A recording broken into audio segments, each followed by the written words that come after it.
Hi welcome to Viji boutique. நாம் இப்போ எதை பற்றி பார்க்க போகிறோன்னா, ஆல்ரெடி நான் என்னோடய தம்ப்லைன்லேயே பார்த்துட்டு வந்திருப்பீங்க. நம்ம எதை பற்றி இந்த டாபிக் பேச போகிறோம் அப்படின்றது. வீட்டில் இருந்துக்கிட்டோ இல்லை டைலரிங் ஃபீல்டில் இருக்கிறவங்களோ சரி தான். நம்ம என்னென்னலாம் சமாளித்து நம்ம இந்த வேலையில் ஃபிக்ஸ் ஆகி இருக்கிறோம், இன்னும் நம்ம என்னென்னலாம் கடந்து வந்திருக்கிறோம் அப்படின்றதையும் நம்ம இந்த வீடியோவில் பார்க்க போகிறோம். இப்போ தான் என்னோடய சேனலை ஃபஸ்ட் டைம் என்னோடய வீடியோவை பார்க்குறீங்க அப்படின்னா என்னோடய சேனலை சப்ஸ்கிரைப் பண்ணிவிட்டு பாருங்கள். அதன் மூலிமா நான் போடுற வீடியோலாம் உங்களுக்கு நோட்டிஃபிகேஷனாக வரும். அதை நீங்கள் பார்த்துட்டு உங்களுக்கு உபயோகமுள்ள வீடியோவை பார்த்து நீங்களுமே ப்ளவுஸ் ஸ்டிச் பண்ணுறது எப்படி, ப்ளவுஸ் கட்டிங் போடுறது எப்படி அப்படின்றதையும் பார்க்கலாம். உங்களுக்கு ஒரு லேசியாக இருக்கிறீங்க, ஒரு சோம்பேறித்தனமாக இருக்குது அப்படின்னா அதை நம்ம எப்படி ஒரு சுறுசுறுப்பாக இருக்கணுன்றதையுமே நீங்கள் பார்க்கலாம். என்னுடைய வீடியோவில் எல்லா விதமான வீடியோஸும் நான் அப்லோட் பண்ணிகிட்ருக்கேன். இந்த வீடியோ உங்களுக்கு ரொம்பவும் பயனுள்ளதாக இருக்கும். இந்த வீடியோவை ஸ்கிப் பண்ணாமல் பாருங்கள். அப்போ தான் நான் சொல்கிற விஷயம்லாம் உங்களுக்கு முழுமையாக புரியும். வாங்க வீடியோக்குள்ளார போகலாம். டைலரிங் வேலையை செய்யும் பெண்கள் நிறைய கொஞ்சம் நஞ்சம் இல்லை, அவ்வளோ விஷயத்த நம்ம கடந்து தான் வர வேண்டியது இருக்குது. இது எப்படி சொல்கிறது, இந்த டைலரிங் ஃபீல்டு ஒரு கடல் மாதிரி. அந்த கடலில் நம்ம ஒரு சின்ன ஒரு நத்தை அந்த மாதிரி ஒரு சின்ன மிருகங்கள் மாதிரி தான் நம்ம. அப்போ அந்த கடலில் நம்ம எந்த இடத்துல இருக்கிறோன்றது நமக்கு நல்லாவே தெரியும். ஏன்னா நம்ம இப்போ பேசிக்கான இதில் இருக்கிறோம் நம்ம. அதனால் நம்ம எவ்வளோ கடந்து வர வேண்டியது இருக்குது. இப்போ நம்ம இந்த பேசிக்கே நம்ம என்னென்னலாம் பார்த்துருப்போம், என்னென்னலாம் சமாளித்து நம்ம இந்த ஸ்டேஜுக்கு வந்திருப்போம் அப்படின்றதெல்லாம் நம்ம இந்த வீடியோவில் பார்க்கலாம். ஃபஸ்ட்டு நம்ம கஸ்டமர் நம்மக்கிட்ட இல்லை அப்படின்ட்டு நம்ம ஃபீல் பண்ணுவோம். அதே நமக்கு கஸ்டமர் வந்துட்டாங்க அப்படின்னா ஃபஸ்ட்டு கஸ்டமர் இல்லை, அப்போது செகண்ட் கஸ்டமர் நமக்கு இருக்காங்க.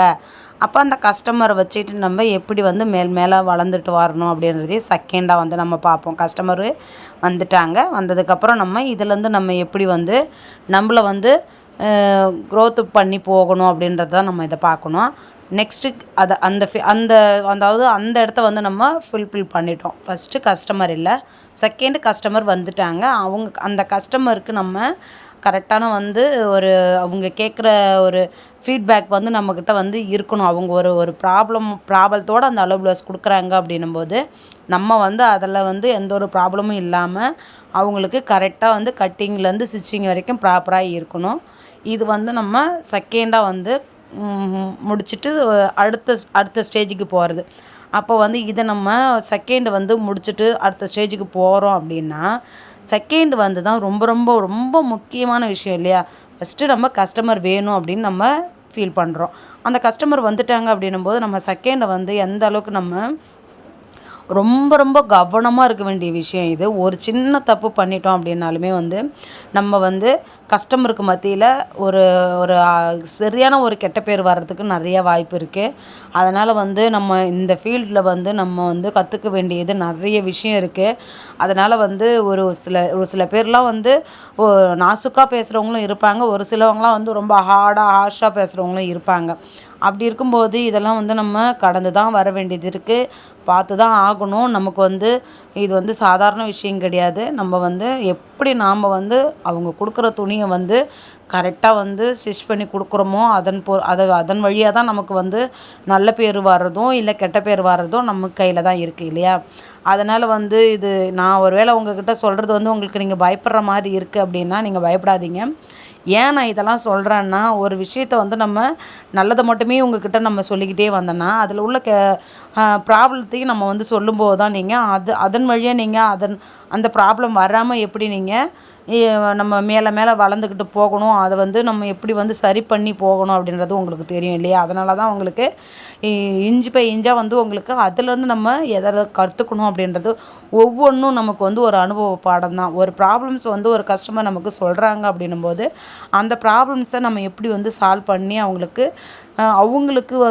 திருப்திகரமாக அந்த ப்ளவுஸ் கிடைக்கணும் அப்படின்றத நம்ம யோசித்து அவங்களுக்கு நம்ம செய்யும்போது அது நமக்கு ஒரு அனுபவம் இல்லையா.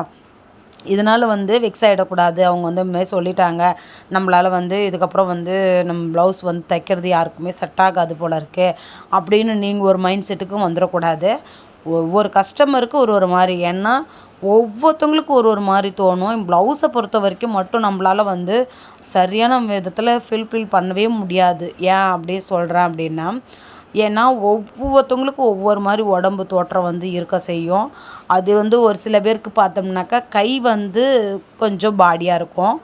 அப்போது உடம்பு வந்து பாடி வந்து கம்மியாக இருக்கும். நான் எனக்கு அந்த கஸ்டமர்லாம் எனக்கு வந்திருக்காங்க. உடம்பு பாடி அளவு வந்து ஒரு 28, 30 அளவுக்கு தான் இருப்பாங்க சுற்றளவு, பாடி சுற்றளவு. ஆனால் கையோடைய சுற்றளவு மட்டும் பார்த்திங்கன்னா ஒரு எப்படி சொல்கிறது, ஒரு 15, 16 அந்த ரேஞ்சுக்கு இருந்துச்சு. எனக்கே ஒரே ஒரு டவுட் ஆகிடுச்சு, இது என்ன உண்மைதானா அப்படின்ட்டு. அப்புறம் தான் அவங்க கஸ்டமர் வந்து துணி வந்து இன்னொருத்தவங்க கொடுத்தாங்கன்னு சொல்லிட்டு தான் வந்து அவங்க வாங்கிட்டு வந்து கொடுத்துருந்தப்ப அவங்கக்கிட்ட நான் கேட்குறேன், இது எப்படி, இது உண்மையிலே கை இவ்வளோ பெருசு தான் இருக்குமா அவங்களுக்கு? ஆமாம்ப்பா, அவங்க வந்து ஆள்லாம் ரொம்ப ஒல்லியாகவும் இருப்பாங்க, ரொம்ப குண்டாகவும் இருக்க மாட்டாங்க, அவங்க ஆள் குள்ளமாகவும் இருப்பாங்க, அதனால் இதுதான் அப்படின்னு. ஆனால் அந்த ப்ளவுஸை வந்து பொறுத்த வரைக்கும் உடம்பு தோற்றம் மட்டும் எப்படின்னாக்கா ஒரு 13 வயசு ஒரு ஒரு ஒரு பொண்ணுக்கு வந்து அந்த ப்ளவுஸ் வந்து கரெக்டாக இருக்கும். அந்த ரேஞ்சுக்கு தான் இருந்துச்சு. ஆனால் கை மட்டும் பார்த்தோன்னா ஒரு 60, 70 வயசு ஆளுங்களுக்கு வந்து அந்த கை சுற்றளவு வந்து இருக்கிற மாதிரி இருந்துச்சு.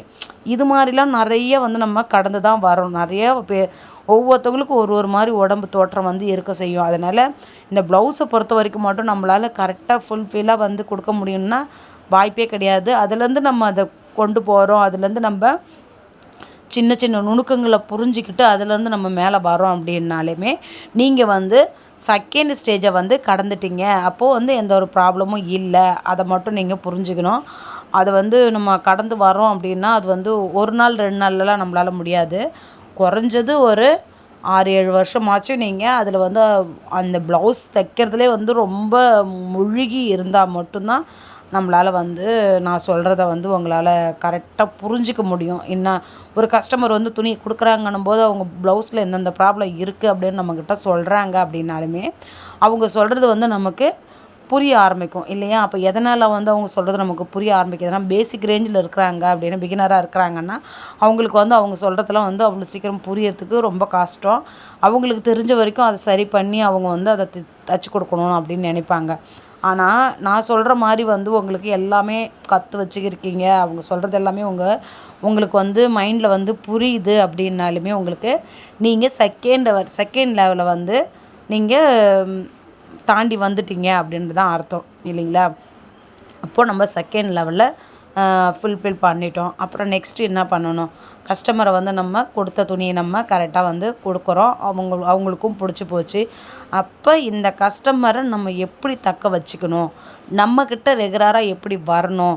அப்போ வந்து ரெகுலர் கஸ்டமராக இருந்தாலும் சரி தான், நான் சொன்ன ப்ராப்ளத்துலேயும் வந்து ஒரு சிலர்லாம் வந்து நம்மக்கிட்ட வந்து பேசவும் செய்வாங்க. நான் சொன்னேன் பார்த்தீங்களா இப்போது, ஏன்னா அவங்க வந்து இப்போ அவங்களுக்கு ஒரு மைண்ட் செட் இருக்கும், நம்ம இவ்வளோ காஸ்ட்லியாக துணி எடுத்தாந்து கொடுத்துருக்கோம், அப்போ வந்து இவங்க வந்து இவ்வளோ வந்து துணியை சொதப்பிட்டாங்க, இல்லை துணியை வீணாக்கிட்டாங்க அப்படின்ட்டுலாம் ஒரு சில கஸ்டமர்லாம் சொல்லுவாங்க. அது வந்து நம்மளுக்குன்னு நினைக்கும்போது அது வந்து சின்ன ப்ராப்ளமாக இருக்கும். ஒன்றுமே இல்லை, நானே நிறைய வந்து இதெல்லாம் வந்து அனுபவிச்சிருக்கேன். கடையில் இருக்கும்போது கஸ்டமர் இருப்பாங்க, அந்த டைமில் வந்து அந்த ப்ளவுஸ் எடுத்துகிட்டு வந்து அவங்க என்ன சொல்லுவாங்க அப்படின்னா, ஒரு சில கஸ்டமர் அந்த அந்த அந்த ஒரு மைண்ட் செட்டில் இருப்பாங்க. என்ன சொல்லுவாங்கன்னா, என் ஜாக்கெட்டையே வீணாக்கிட்டீங்க அப்படின்வாங்க. எடுத்த வாரத்துக்கு என் ஜாக்கெட்டையே வீணாக்கிட்டீங்க அப்படின்வாங்க.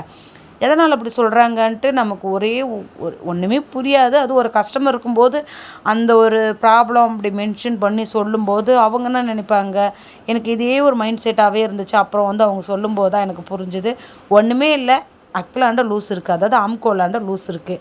அப்போ வந்து அது அவங்க கொடுத்தது வந்து எனக்கு அப்போ தான் எனக்கு புரிஞ்சுது. அவங்க கொடுத்தது வந்து லைனிங் ப்ளவுஸ் தான். ஆனால் வந்து அவங்க நல்லா பழகின துணி, அது நல்லா அவங்களுக்கு சப்போர்ட்ஃபுல்லாக இருந்திருக்கு.